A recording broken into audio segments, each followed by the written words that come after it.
normal setting, sort of like Huntington Beach with, you know, lots of buildings and thousands of people and traffic, and it's the complete opposite here. It's one of the most beautiful places I've been to.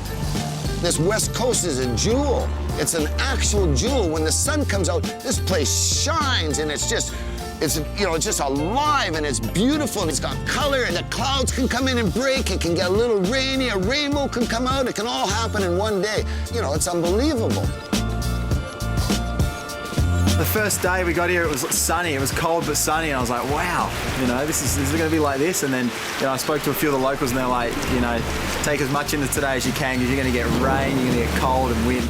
It can rain like 90 days straight around here, so you know, you got to just learn how to deal with it.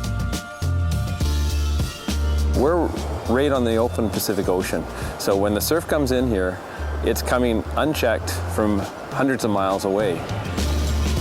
I don't know if it's the record, but there was a 100-foot swell recorded off the north coast of Vancouver Island, so when the storms hit here, we really get battered. It's fair to say Canada's synonymous with snow and ice hockey and ice fishing, and, you know, surfing's not such a big sport. Yeah, surfing here on the west coast of Vancouver Island, it's challenging, it's exciting, but you do have to be dedicated to surfing. Canadian surf is probably as tough as you can get. I've seen footage of the guys running down to the surf in full-on snow. Sometimes, you know, you're in so much pain you can't even surf because the air is just so cold. You have to be prepared to surf in the rain and surf in the stormy weather. That's just a part of it. We have such a great surf community here. It's become so popular over the past 10 years, and there are a lot of people surfing in Canada. For these guys to surf every day in this kind of climate, it just shows how amazing the sport of surfing is. There's something about it to make people do what these local surfers do. The Tofino community not only have been embracing of the event and the whole concept, but they're just really proud. They're proud to show off their community. They're proud to have an international professional surfing event on their shores. I think it's really great that the Coldwater Classic is held in Canada today for the first time.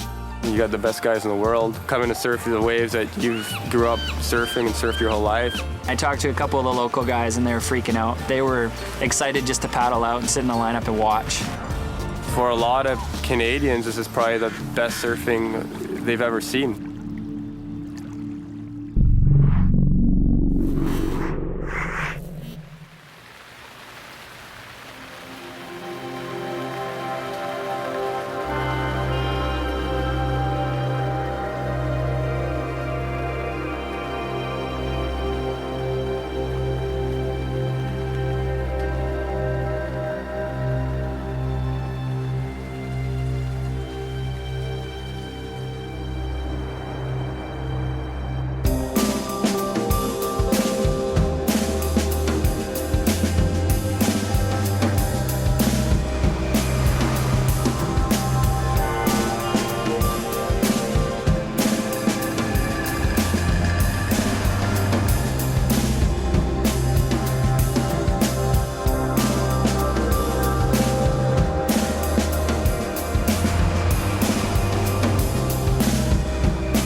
My name's Noah Cohen. I'm from Tofino, and going for a bike ride.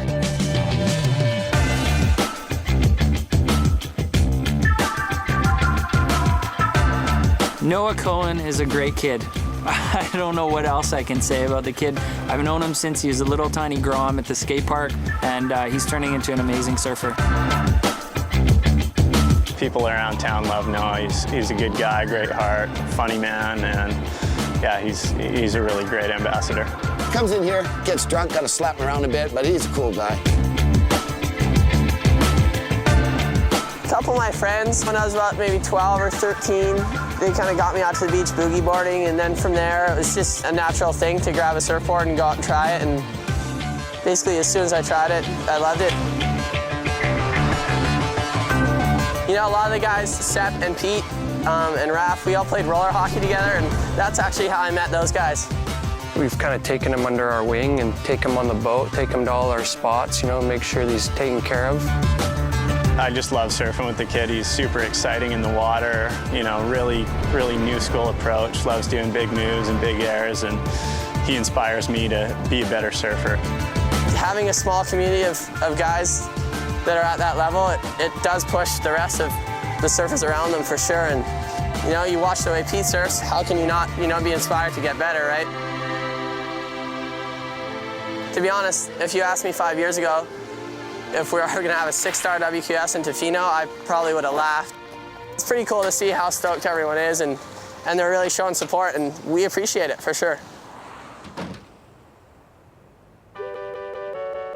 The cold water series being as mobile as it is great because less structures built up in places which kind of can be a bit of an eyesore, and it gives us the opportunity when we do get these big storms to come in to pick up everything, move it around the corner, you know, to a more sheltered location with better quality waves. Cox Bay is basically our everyday summer to winter wave. It breaks in any sort of conditions. North Chesterman's is a bit of a steeper beach. It breaks a little bit closer to shore. It takes a bit more swell for it to break. It needs to be about 3 meters. Super rippable wave, really good air sections, so I like it a lot.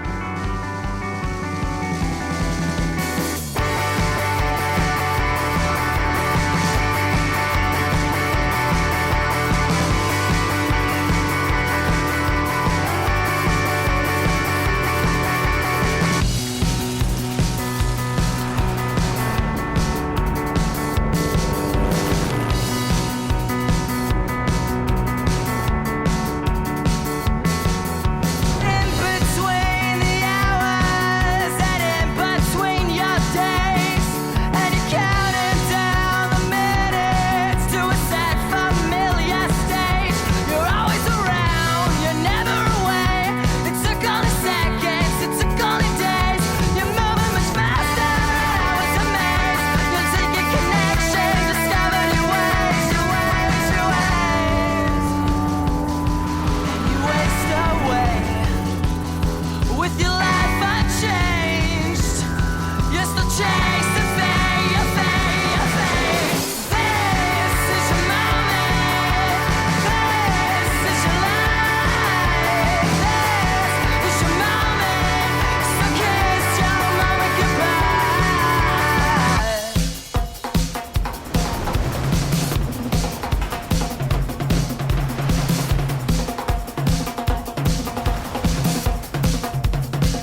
On Vancouver Island, especially the west coast of Vancouver Island, there's not many towns.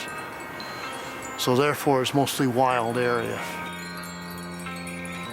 Here we are one of the last places on the northwest coast where we have coastal temperate rainforest, the old growth forest. So we're really fortunate because many places have been logged out. We're quite lucky in that a lot of the natural habitat hasn't been destroyed. I think this is one of the most beautiful places in the world, and there's so much biodiversity and life around us. There's so many different plants and animals. Whales go by, like whales go right by here. There's sea lions, there's otters, there's all kinds of stuff.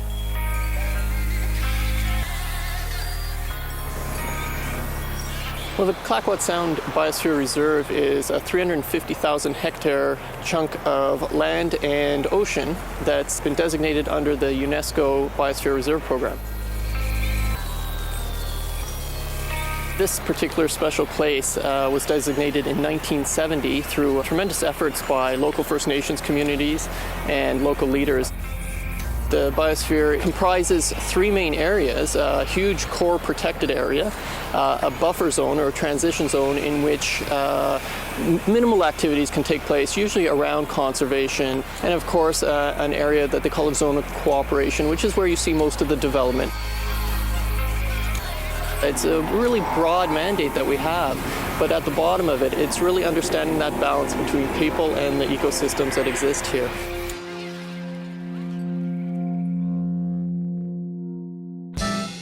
Is that a bear? Nah, false alarm. Wasn't a bear. We're at a salmon hatchery, and we're going to find bears. Some strange reason. Starting in October, our salmon come back to the rivers to spawn. And all the bears move to the rivers to eat the salmon. Is that a salmon? Look that big. That's a big salmon. Usually they hibernate on the west coast here for only 2 months, January and February. If I was a bear, I'd live under there. They've got to bulk up before they sleep. And they'll eat anything.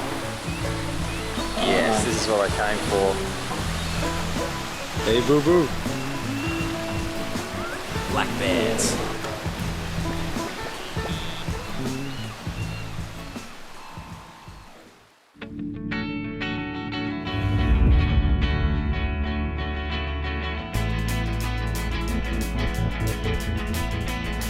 We've all seen Peter surf, and he's amazing, but we've had a lot of amateur competitions come here, but it's really cool to see him surf against some of the best in the world. We're so proud.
question of how long our people have been here is one that I don't think anybody could answer exactly. We have evidence of some of our villages are maybe 10,000 years old.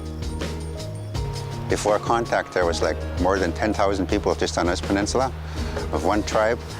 So by 1929, our people were reduced down to 129 people by 1929. The epidemic became that close.